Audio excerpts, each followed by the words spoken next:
we were making $9 on 1,000 views this year and we only had 100,000, but next year we're going to have 200,000, next year 300,000. Like this is like oil, and we just hit a well, and this can be a huge business. Turned out the difference between attention and oil is that oil is scarce. Oil is a limited resource, right? I mean, like Bitcoin, in fact, the thing that makes commodities valuable is that they're scarce. And attention did not turn out to be scarce. Attention turned out to be nearly infinite. And the scale of platforms like Google and Twitter meant that even a publisher that got an enormous amount of eyeballs and attention like BuzzFeed couldn't support quality journalism on it. All right, guys, bang, bang. I've got Ben here with me. Ben, you wrote a brand new book, Traffic, Genius, Rivalry, and Delusion in the billion-dollar race to go viral.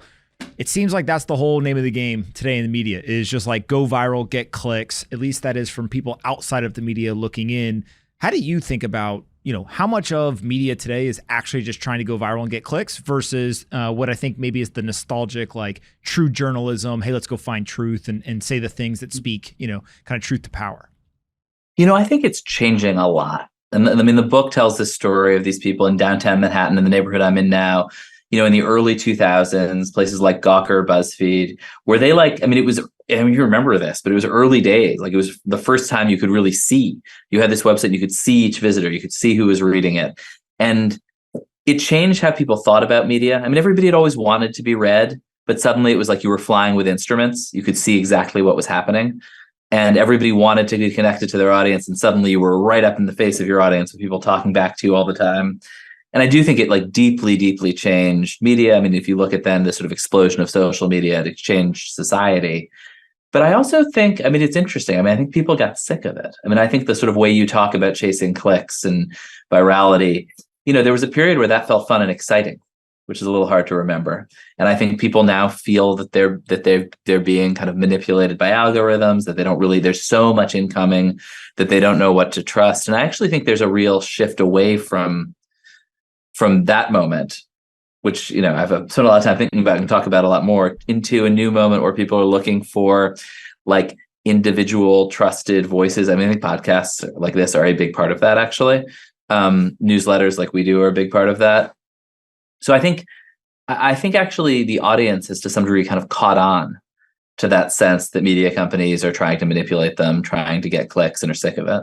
So this whole idea of like attention is the new oil, what I always kind of default to is people definitely hear that and they think kind of negatively about it because of a number of the things that you're talking about, but they blame media companies. And I've always wondered like how much of it is like a media business and the incentives within those types of organizations versus just like, no, everyone's trying to get attention. Like if you have a Twitter account, you're trying to go viral, right? If you have a Substack, you're trying to go viral. If you're just like a dude on the street with a sign, like you're kind of trying to go viral, right? Is that like just a human nature thing? Or is there something inherent about like a media business and the incentives there that kind of change or maybe put it on steroids?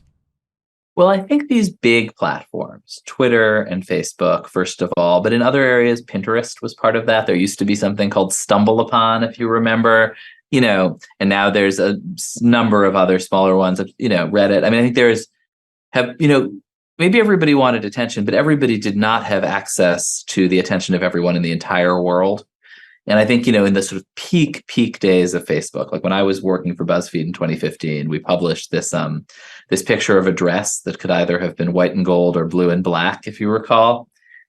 And everyone in the world saw it within an hour. I remember I had a colleague, I was in New York. My colleague was like, this is crazy. We should publish it. She said, a woman had been at this wedding, sends it to BuzzFeed and says, my mom and I are arguing about what color this dress is in this weird, bad photo I took. And then we were arguing about it and we post it. Another colleague of mine was in Jakarta that day. And an hour later in Jakarta, everybody's arguing about it. It was this instant moment of global culture. And actually it was virality on a scale like we used to think, and we think things are really going viral. They're not like that anymore. Like nothing's like that anymore. And in fact, remember we were we thought it was cool. Like it was just a fun, sweet, silly thing. And Jonah Peretti, the CEO of BuzzFeed, and this is sort of one of the things in the book, soon after that ran into a senior person at Facebook and basically said, wasn't that cool? And they were like, we're not sure that was so cool. Like, how often do you think we should let that happen? And we were like, right, this is something they were letting happen.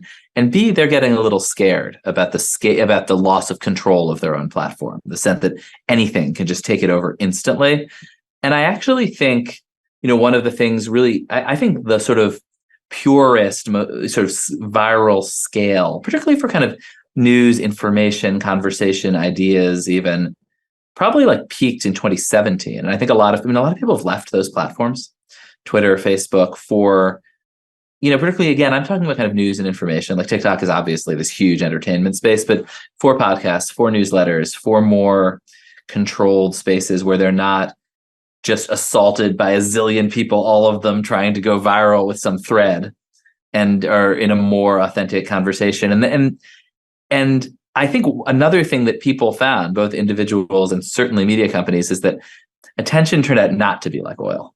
We all thought in like 2005, when we were, when you were getting a $9 CPM and you were like, this is just the beginning. We were making $9 on 1,000 views in this year, and we only had 100,000, but next year we're going to have 200,000, next year 300,000. Like, this is like oil, and we just hit a well, and this can be a huge business. Turned out the difference between attention and oil is that oil is scarce. Oil is a limited resource, right? I mean, like Bitcoin, in fact, the thing that makes commodities valuable is that they're scarce. And attention did not turn out to be scarce. Attention turned out to be nearly infinite. And the scale of platforms like Google and Twitter meant that even a publisher that got an enormous amount of eyeballs and attention, like BuzzFeed, couldn't support quality journalism on it. You talk at the beginning of the book about Jonah, and I think it's his college roommate. They're kind of always making these $2 bets, right? And you perfectly lay it out where he, I think, accidentally went viral early in the 2000s. Yeah. And then his buddy's like, I bet you can't do that again. And then you're like, for the next 20 years, he tried to figure that out. And so it begs this question of like the dress. It sounds almost like it wasn't engineered, right? Like you guys were just like, oh, this is cool. We don't actually have an answer. Like, let's see kind of what the audience does, like post it, and it just explodes. Versus maybe the threads or some of this other, like what I would consider like viral engineered content, where people very much sit down and say, I am going to create a piece of viral content, and that means it needs, aspect A or aspect B or aspect C. I'm going to post it at a certain time on this platform. I'm going to get my friends to retweet it. Like, that feels very different than just like, we posted a picture of a dress and it exploded. Are those two things changing because of the way the algorithms work? Is it like people now are caught on to the viral threads, and so the dress thing still works? How do you think about engineered versus not? It's funny because at BuzzFeed, when I was there, and all through media, there are sort of two kinds of people. There are people who think, okay, I have a piece of content, and if I adjust these 7 elements of it, it will go viral. And then there are people who are just like, whoa, this is so cool. I bet everybody else will think so. And I do think that media, that ultimately the winners are the second kind, because it is this, because part of what makes the most interesting, most compelling things interesting, compelling, is there something surprising, something you couldn't have predicted, something weird and human, and the thing, and the version of it that's micro-engineered, never quite reaches that. That said, but I think you can develop if you are a person type A, you can also develop a passion for things and get better at the actual substance. And if you were a person type B, at BuzzFeed in particular, was full of people who were just good at the internet. They weren't hyper analytical about it, but they swam in those waters. It's like, you're really good at English grammar, not because you studied English grammar, but because you're fluent in English. And I think like for people who live on the internet and get great, and I think the people who are best, for better and worse, at making viral content, like say President Donald Trump, it's not because he like made a study of the 7 aspects. It's because he just knows it. Yeah, it's like intuition almost to a degree, and really gets it. So we've got BuzzFeed on one side, and we've got Gawker on the other side, kind of in the book. And there are these two tales, if you will. I think if you went on the street and you asked people who pay attention but maybe aren't inside the media, there's a generalization that like BuzzFeed is like a positive place that's like cool, and they have the listicles, and like maybe some people think it's like kind of like dumber content when it was really going viral, right? But it's like very much positive oriented. And I think that they think about it as like, hey, they don't really do harm. Gawker, on the other hand, I think people, again, generalization would be like, oh, those people are constantly tearing people down, and there's like some negativity associated with it, etc. I'm not saying Yeah. whether those are fair. But I think that's true. I think if you ask people who worked at those places, that's how they saw it. BuzzFeed's slogan when I got there was "No haters." Then yeah, like could be dumb, and Gawkers believed in what they would call a kind of ruthless honesty. And when they were like they were like a little blog written by these kind of clever young women in New York who would like infiltrate the Condé Nast cafeteria and write about how ridiculous it was, which was sort of like genuinely kind of not like harmless fun, and picking on much bigger, more powerful institutions that deserve to be poked at. And I do think but there were these two very different philosophies of like, what is the internet going to be like? Like Jonah, who founded BuzzFeed, really thought as people start to like share things in public on social media, they're going to share positive stuff that makes them look good. I mean, we definitely had a specific theory that there's no way people are going to share divisive political content because it makes you look like a crazy person. Like, who would do that? That did not turn out to be a true theory. And Gawker had this other approach, which was that the thing the internet can really do is say the things that you would never say before to like just to like journalists. You talk to a journalist about their story and they're really fun and interesting to talk to and they give you all this gossip, and then you read the story and it's really boring. And Gawker was going to be like, no, we're going to say the stuff that we say to each other in bars, but not in person. I mean, it turns out sometimes you don't say that stuff because it's incredibly malicious or mean. And as Gawker grew more powerful and more of a cultural force, suddenly it's less fun in games, and it's more like this big, scary culture, publisher is attacking random civilians. And I think I definitely have felt this. I'm sure you felt this. If you start a media thing and it's little and you're a weirdo outsider, and then suddenly you're kind of a powerful player, and it's a weird adjustment to realize like, oh, suddenly I have power and that comes with some responsibility. And I think Gawker accumulated all this power and reach and scale and audience and never quite got its head around that puts you in a different position and you're no longer the kid throwing spitballs in the back of the class. It's interesting because I didn't understand this kind of phenomenon, if you will, until when I first started writing on the internet. It was very much like, if you're punching, you can only punch up. Right, like there's literally no one below you. Yeah, because you're on the floor. Totally, I remember that too. Like literally, there is no punching down because literally there's no one below you.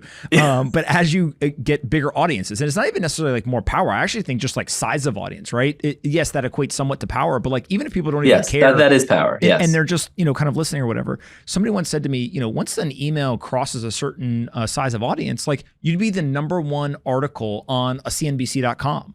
Every single day, if that was listed as just an article and not an email newsletter, or take a tweet and how many impressions it gets or whatever. And so they were like, again, that doesn't mean that like you should go and do that. That doesn't mean that it's a replacement for that stuff. It's different type of content. But to give you a sense of like comparing audience sizes, like you very quickly can accumulate a large audience on these other platforms. And so if we go back to this idea of like BuzzFeed and Gawker, when BuzzFeed started to go more into like, I'll call it like the serious journalism, it almost felt like virality was a way. And that's when I got there. That was sort of my job. Exactly. And it felt like virality was really the way to grow an audience. And then it almost felt like, okay, now we have to get serious and like build a business. We have to actually do real journalism, like all that type of stuff.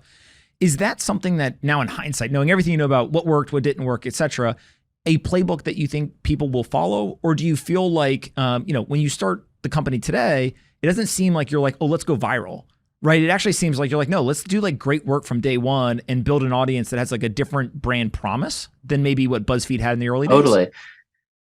Yeah. I mean, I think it's, people want to find sort of like big sweeping generalizations about the media business. And as you know, it's just like a weird, hard business and there are lots of different corners. And I think it's worth understanding with these big viral companies that grew so big, raised so much money, hired so many people, BuzzFeed and Vice, probably the biggest. Like, here's what we were thinking, which was that in the 1980s, some entrepreneurs rolled cable lines out across the country and rolled wires into people's homes. And to get people to adopt them, they needed MTV. They needed CNN. And they knew from the start that they needed to pay a huge share of the money they were taking in to MTV, to CNN, to ESPN, to get people to look at these, to turn on the televisions and plug them in.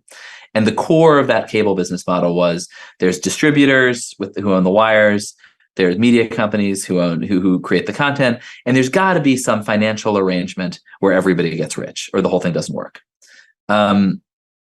And the theory that Vice and BuzzFeed and others were operating under fundamentally was there's this new form of distribution. It's Facebook, it's Snap, it's Twitter, it's Pinterest. And as those guys compete with each other, as they compete with everything else in the world, just like cable, they're going to start hiring media companies to make the content for them. They're not going to depend on user-generated content forever. Now, you can argue about whether that was totally delusional or whether things just didn't break that way. But they did not break that way. And the reason you see these companies going out of business is there are a lot of reasons. There's a lot of mismanagement. We did lots of stupid stuff. But the fundamental bet, the fundamental thing that people were putting in investors were putting hundreds of millions of dollars into those companies was that bet. And I think that's just the notion that you're going to build your company as a supplier of content to a social platform that will somehow pay you. That would be insane to try to do today. And so instead, I think what really all cross media people are doing is trying to find an audience who's really interested in what you're doing and building a one-to-one relationship with them that isn't mediated by some platform. And so, but that's not a business where you can reach 1 billion people on your first day either. Talk about the age of disinformation. What's fascinating to me is like we're talking about virality, and the dress is awesome. Like I remember debating it with people and being like, I don't give a shit about this dress, but like if you want my opinion and you got opinion, like let's duke it out and see who's right, who's wrong. But when that all of a sudden becomes something that's much more either serious or could potentially harm people or almost program people's minds, like I think a lot about like the algorithms, especially on social media. I recently tweeted and was like, you either train the algorithm to show you the things you want, or it programs you, right? Like there's only two paths here. And I think one thing about young people now, it's so interesting, is that people who use TikTok are hyper aware that they are programming TikTok to feed them what they, and that their behavior is being mirrored. But no, what you said about the dress is really interesting. So the thing about the dress was it was incredibly divisive. That's what made it so fun. Was some people, 2/3 of people thought it was, I think, white and gold, and 1/3 thought it was blue and black. They were correct, by the way. But it was divisive, and people argued about it. It was divisive in the most harmless and sweet way you can imagine, but it was divisive. And the reason it went so big on Facebook was Facebook had, and Facebook wasn't trying to elect Donald Trump or elect Joe Biden or whatever. Facebook was trying to, you'd been spending 14 minutes and they wanted you to spend 15 minutes.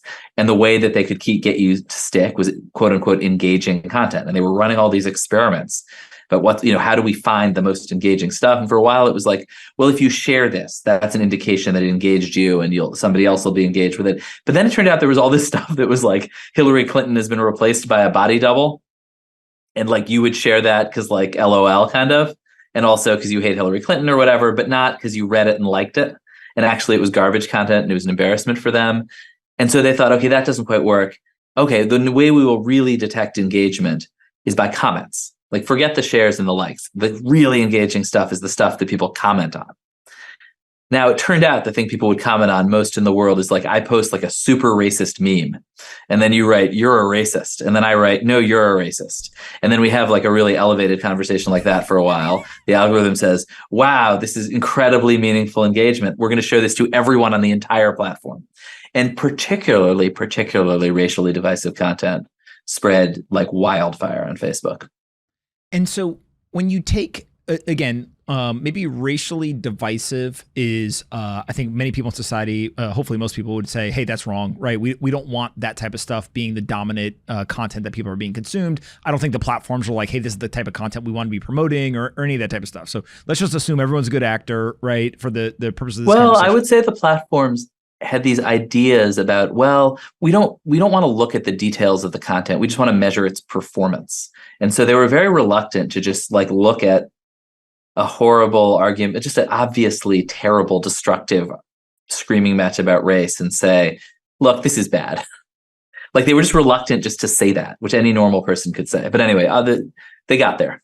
Okay. So if you take that and you now look at, let's take an election, right? I think that's probably the one that at least people in the modern day, they point to and they're like, okay, regardless of what side you come out on political affiliations or whatever, like there was a whole bunch of stuff that happened in 2016 and in 2020 and likely will happen going into 2024 in terms of the use of these platforms. We saw recently that Ron DeSantis is supposedly going to make his announcement with Elon Musk on Twitter.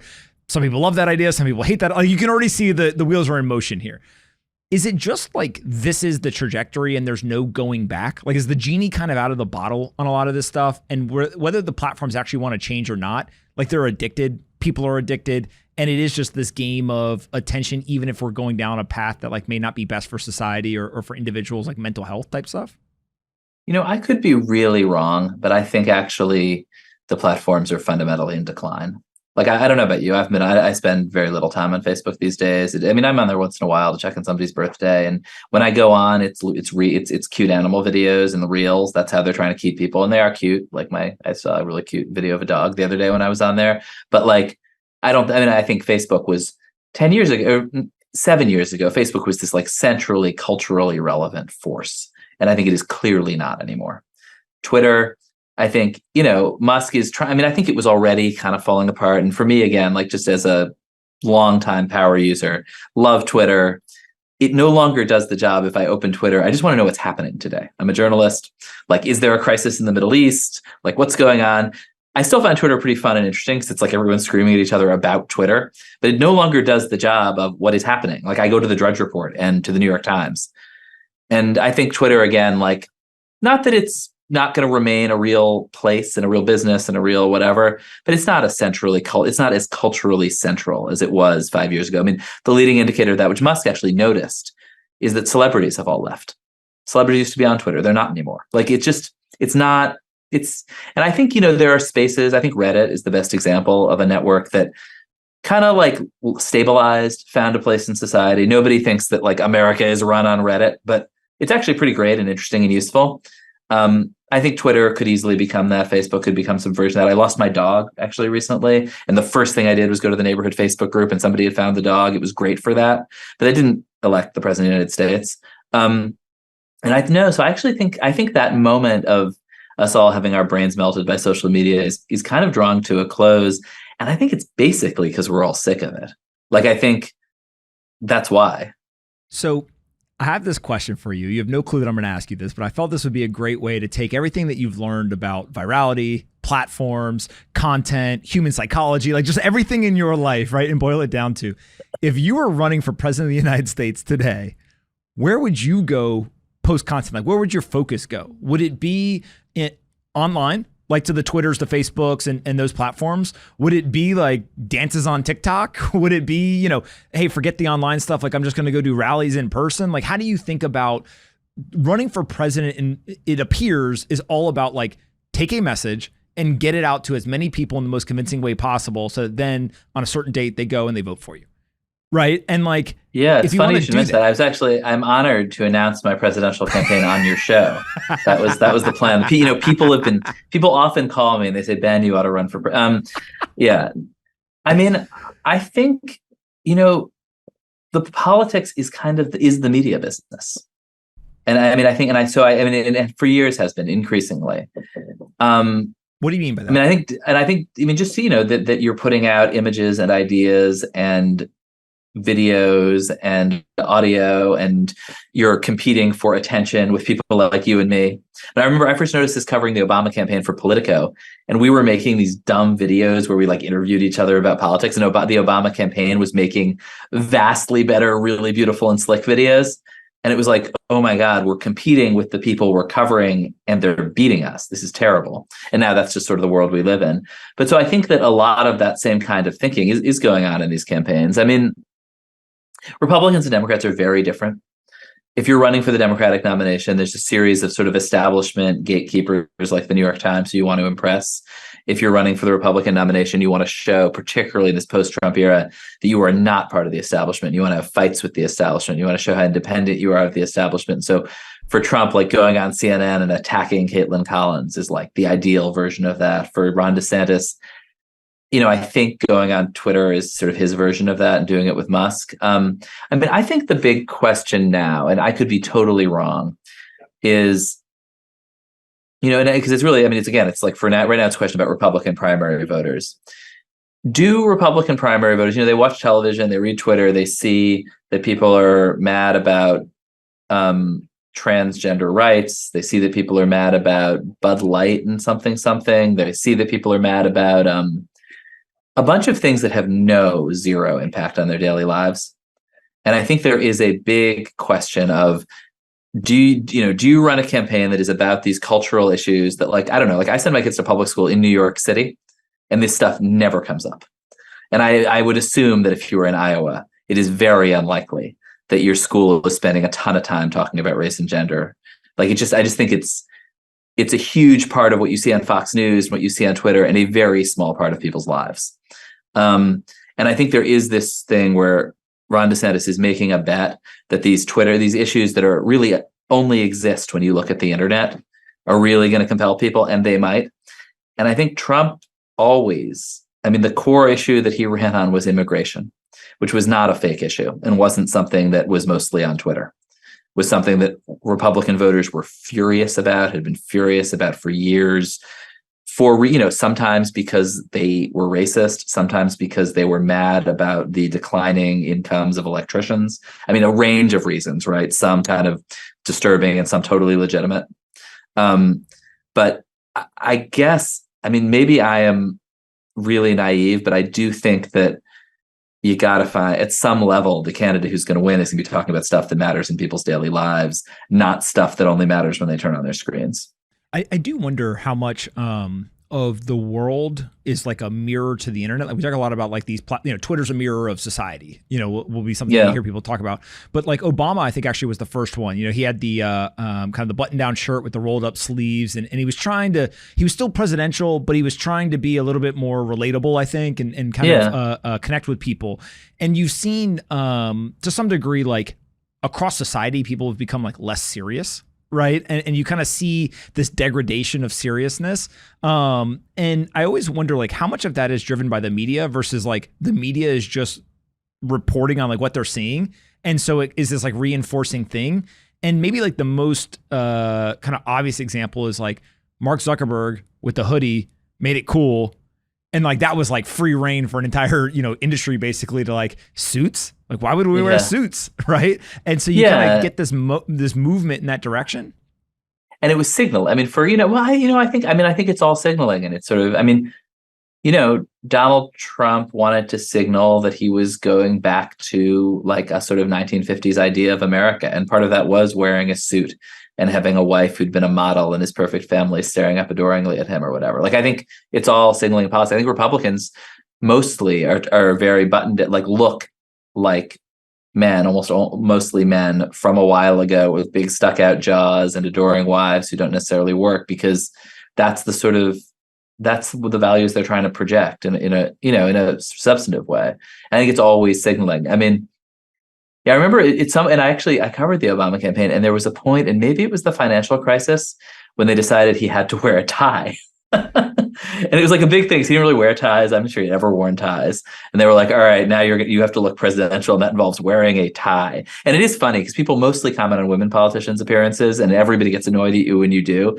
But of course, these choices they make are incredibly deliberate, and do sort of intend to signal what they're up to. I don't know. I mean, there was this kind of crazy moment. I remember this. Kamala Harris was on the cover of Vogue, and they put this very informal looking picture of her wearing sneakers.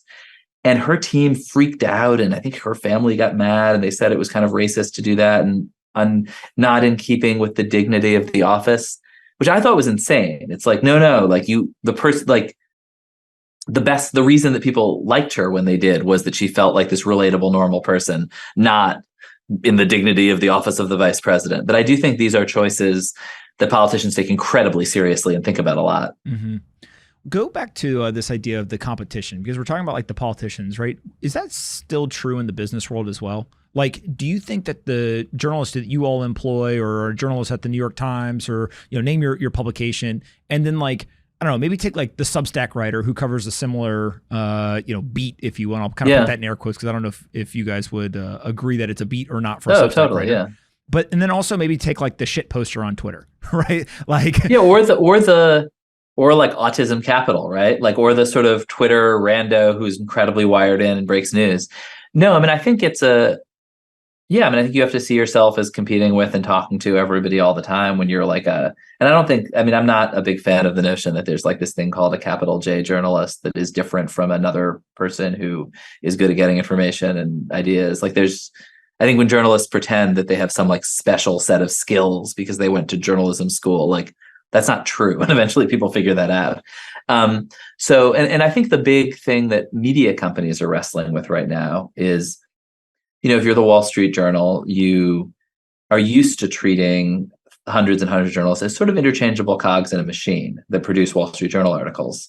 But you have an audience increasingly that does want to connect to individuals. And by the way, like not all those journalists are as good as each other, and a few of them are huge stars, but you've sort of hidden that, like that, but you're like not letting the reader in on that.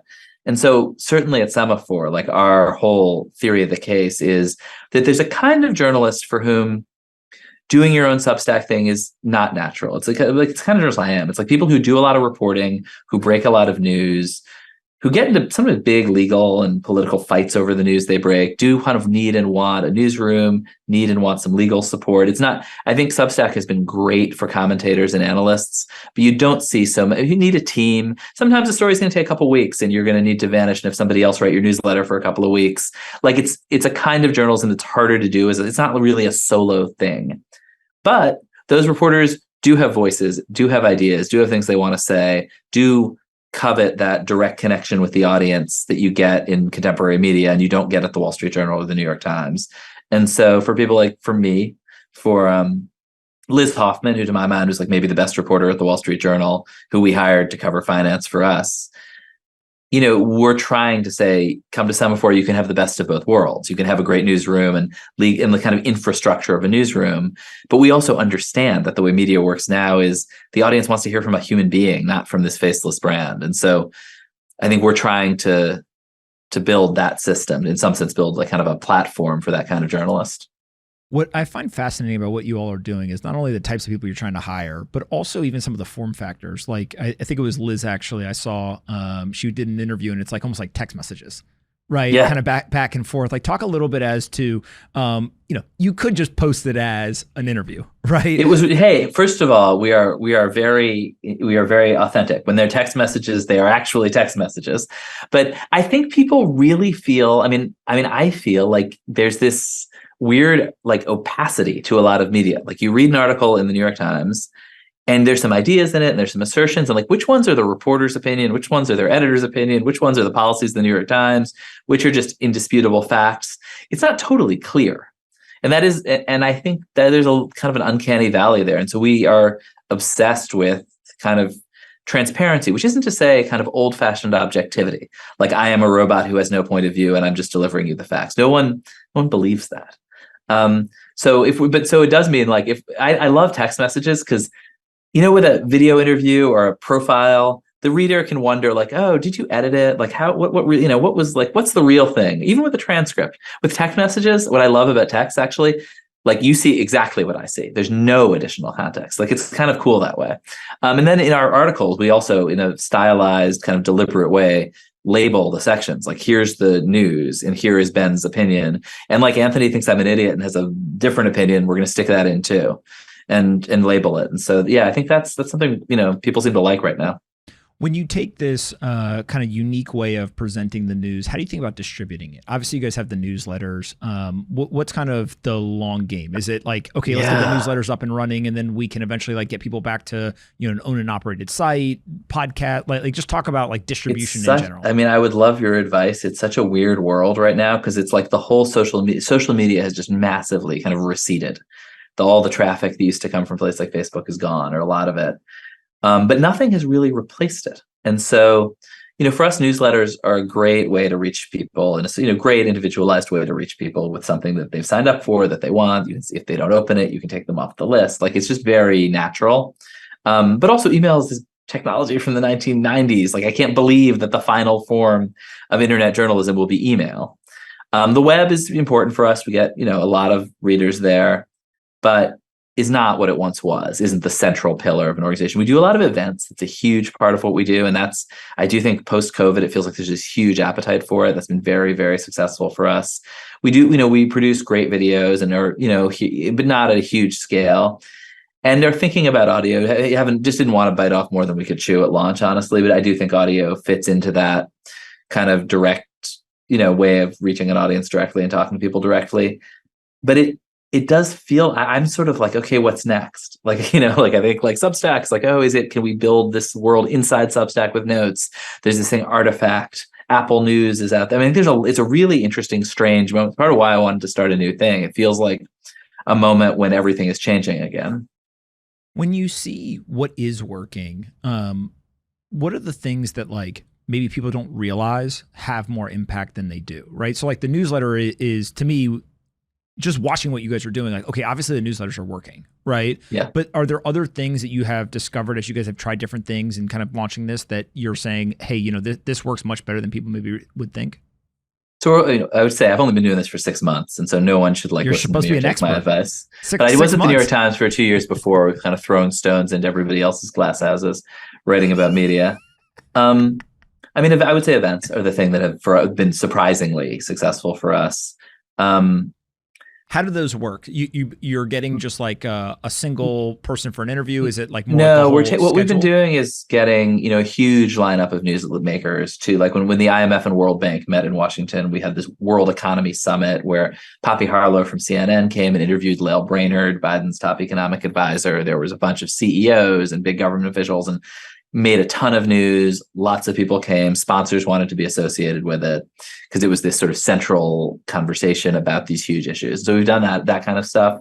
And that's been, yeah, it's just been, and I think, it's all the execution. You have to actually get incredibly interesting people to then push them on stage to say interesting stuff. But that's been really good for us. Yeah, but I guess, I mean, the other thing, and this is a silly thing to say because it's so obvious, but in my part of the journalism business, scoops are the coin of the realm. Like it's called news, you got to have news. And so, we've broken a lot of news. I think maybe the biggest story we broke was that Microsoft was about to invest in ChatGPT, in OpenAI, but and a lot of stories on AI, a lot on finance, a lot out of Washington, and that's, I mean, ultimately that's how you break through and just get people, like even people who've never heard of you are like, hey, what is that thing? So we focus a lot on breaking news. That's not a it's not sort of, nobody's gonna come back and back just because you're randomly breaking news, but it is a way to introduce yourself to people. How do you see the relationship with sources changing when, you're at BuzzFeed, Politico, New York Times, now you have your own thing? If you just were like a pseudonymous person on Twitter, right, Yeah. had an account, like how do you think about, are they willing to tell you more, less? Do they care where you are versus it's you?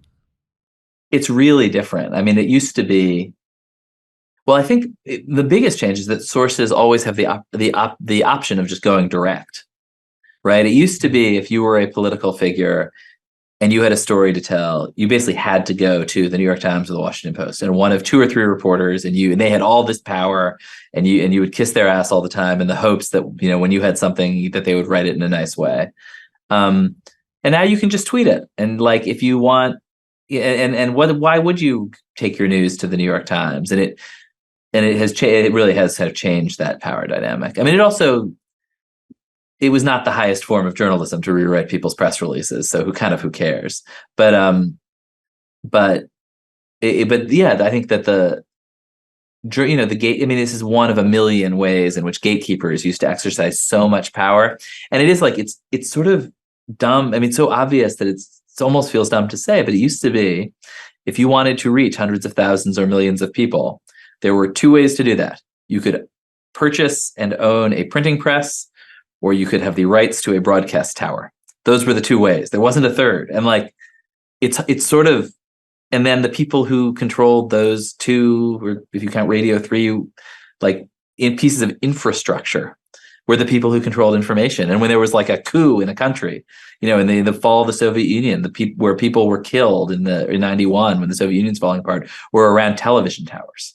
Because in places like Latvia and Lithuania, the freedom fighters were defending the television towers against the tanks, because that was, and it's like hard to remember now that was the case, because now it's wide open. But I still think there's sort of a impulse in some of these legacy media companies that like, we're the gatekeepers, all information runs through us, it doesn't exist if we don't publish it. And that's just so disconnected from the reality we all live in now. Talk to me about funding of these media businesses. I think that there's kind of two interesting things, right? So you all raised money. Sam Bankman-Fried was a part of that. You guys kind of got into that whole thing. You just announced Today, I would say I'm in a great mood today because we closed the book on Sam Bankman-Fried. We raised a new round. We repurchased his interest. All right. So explain kind of maybe like initial fundraising and how you thought about, where do you go find funding for a media organization? Yeah. Like who's even interested in funding this type of stuff? And then how you think about like, okay, now I've got to go and raise more capital. And I know Henry Kravitz, Jerry Yang, like a bunch of these kind of, very well-known people are investing. So you're asking like what kind of lunatic would invest in media in this day and age? Well, not only what kind, but also just like how do you think about it, right? Because like although people don't look at it this way, like it's very much a double opt-in. Like you want certain people to invest, right? And then you also want to make sure that, or you need to go find people who want to invest. And so like how do you get the double opt-in there? Yeah, I mean, I think one thing is when we were at BuzzFeed, we had this idea that I talked about earlier on cable, that this could be a huge business that could return massively. And actually, had we sold to Disney for $600 million in 2014, I suppose it would have to those early investors who were venture capitalists. Andreessen Horowitz was an investor. I mean, I go back and I think, media, certainly not news in particular, is not a business that is going to 10x in 3 years and give you a sort of venture-like return. It's a thing that's important for the world. And if you are good, experienced operators and work incredibly hard, can be a pretty good business, can be a profitable business with a good return. But you need people who believe in the mission, and believe in the mission to the degree that they're going to resist the temptation to try to use their investment to meddle with the content. And then ideally, and I think in that context, it's good to have a diverse group of investors, an ideologically diverse group of investors. So you're not, so that they understand that there's sort of an arm's length relationship. They have to be patient. And then the other thing, I think my own experience, right, was this sort of crazy ride at BuzzFeed. And so coming to Semafor, it was really, the part of the reason that I went into business with my partner, Justin Smith, no relation, is he's really like the best news business operator of our generation. He was CEO of Bloomberg. Before that, he turned The Atlantic around, series of very successful senior roles in the news business. And there's this quirk of the news business that has been such a bad business for so long that the ranks of executives at news businesses are not always the best and the brightest. Like, would you want to sell ads in a newspaper, or would you want to sell like used cars? You might prefer to sell used cars just in terms of your comp.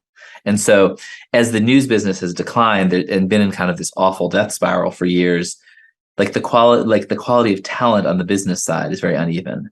And so, it's a really hard business, and the difference between great execution and not great execution is huge. And it's a tough enough business that it's not a place where you can just kind of come in and like put your hands out and collect money. That's probably not true anywhere, but I definitely, wanted to build like a grown-up sustainable business around news. When you think about what that looks like, is this something where, Vice obviously just filed for bankruptcy and like they hired hundreds, if not thousands of people at one point. Is that like the type of business today? Or do you think it's more like 50 people and you kind of punch above your weight in terms of employees versus, reach and monetization? Yeah, I think to some degree it goes back to the talent stuff we were talking about. In a world where people want to feel very connected to an individual, you don't want to hire 100 business reporters. You want to hire one or two really great ones. And you can, and maybe in other verticals and other niches, you can hire one or two people, but you're not looking to both of necessity, but also in reality, it doesn't make sense to the goal isn't to grow infinitely. But I think a lot of our companies sort of looked at these big industrial age news companies and said, well, that's kind of the model. You want to have hundreds and hundreds of journalists. And I think that's both not how people connect to media now, and not an incredibly irresponsible way to build a business. You want to race to profitability, and then you can start thinking about growth. Last thing that I've got on this is in the book, you talk about Breitbart. And I know you worked at Politico, and like there's like specialization, right? And so there's like political type content, but then there's like political left, political right. There's you can go across these sectors. Even if you look at inside of some of the financial markets, like you have very specific viewpoints and things like that. It seems like you guys aren't really going after that.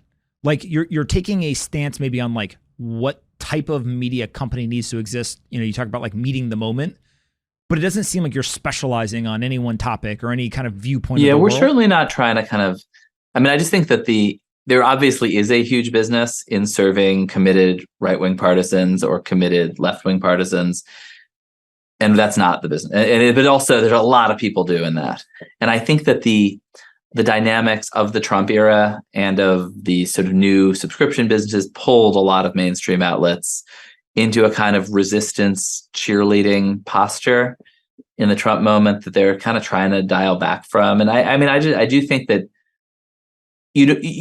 I think that it's often framed as there's a debate between our job is to be totally objective, just the facts ma'am journalists with no opinions, or our job is to stand on the barricades against Donald Trump or for Donald Trump or whatever. And I guess I don't think that's actually what anybody's asking. Like, I'm not sure anybody, like, I don't think any reader is saying, please lie to me if that's what I want. I mean, I think people are saying, like, we want a human being who's with a point of view, who could be wrong, who has the humility to acknowledge, by the way, they could be wrong, and who's bringing new facts and who's helping to navigate this very chaotic, complicated landscape. I think I just think there's a big demand for that. Your new book, Traffic, Genius, Rivalry, and Delusion, the billion-dollar race to go viral. When somebody reads this, how much of this did you write for entertainment purposes as to like telling the stories versus like there's a message specifically that you want to get across? I'm basically a reporter, and I kind of got to the New York Times in 2020 and just just thought, like, what the hell did I just go through? Like, what was the last 15 years? And mostly, and I did not, I mean, I think there are lessons in that about certainly about the business and about the sort of shape of American politics and global politics, but mostly it really is, trying to be the story. Like, it's sort of the crazy origin story of this bizarre moment we're living in. The fact that you say you're basically a reporter is almost like a qualification that you have. I mean, I'm not a deep. I'm not. It's not meant to be a sort of like 6 principles of how to succeed in business. Yes. Although you can, it's sort of the opposite. There are many lessons, is I think a good way to put it. Yeah, but they're not all like positive lessons. Yeah, maybe lessons of what not to do. Ben, yes, listen, thank you so much for taking the time to do this. So Traffic, Genius, Rivalry, and Delusion in the billion-dollar race to go viral. If you haven't read it yet, highly suggest you go pick it up. We'll have the link in the description. And then Ben, talk a little bit maybe just in terms of if people want to check out what you guys are doing now at Semafor, where should we send them? Are there a specific newsletter, a website? Yeah. Where should we go to semafor.com and check it out. But I do think for your listeners, in particular, Liz Hoffman, to my mind, the best business reporter at the Wall Street Journal, came over and joined us, is just dominating these big stories about Wall Street. And we've also just been covering the hell out of AI. Reed Albergati, who is best known in his life for having broken the Lance Armstrong story, but is digging really deep on sort of the partly like the untold backstory of this AI moment. He had this incredible story the other day about how Elon Musk, who had been a huge investor in the first version of OpenAI, had this previously unreported confrontation with Sam Altman, where Musk basically said, "This company's failing. You're falling behind Google. You should. Elon Musk, am the only man who can save this company and should take over right now." And Altman and the other founders sort of fought back, and Musk walked away with $1 billion, and incredibly high stakes, interesting stuff happening right now in that world. And so that's our tech newsletter that I think your audience might like. I read multiple things you guys put out, and I really enjoy it. So keep up the great work, and the book is fantastic as well. I will wait for your next act, and then we'll do this again once you get something else to talk about. Thanks, Anthony. And this was really generous of you to have me on.